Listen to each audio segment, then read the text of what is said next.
Hello guys, welcome to Happy Streamers channel. Hope you're doing well. In this video, I'm gonna show you how to unsubscribe emails from Gmail. So guys, at first go to your Google account or any browser. Now tap on the search bar and search clean email. Now tap on the first option clean email. Now tap on try it now for free.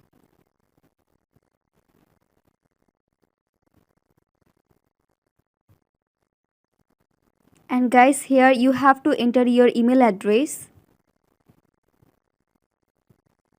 And after entering, just tap on the continue.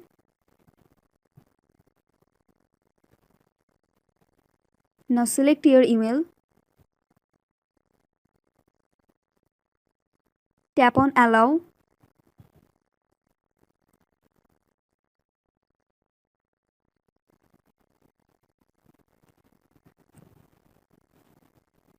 And guys, now your email message will be analyzed and you have to wait until the analysis is finished.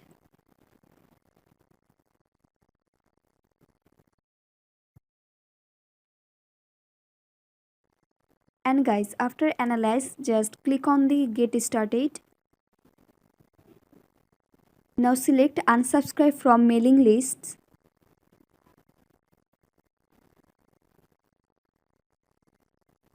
So guys, here every message you can see is your emailing list. Now select the list you want to unsubscribe. So I am selecting this one. And then just tap on unsubscribe button. Now tap on try for free. And then tap on start your free trial. And guys, after doing this, your email is unsubscribed now. So that's how you can unsubscribe emails from Gmail very easily. So guys, I hope this video was helpful to you. If it was, then please give a thumbs up and hit the subscribe button. And thanks for watching the video.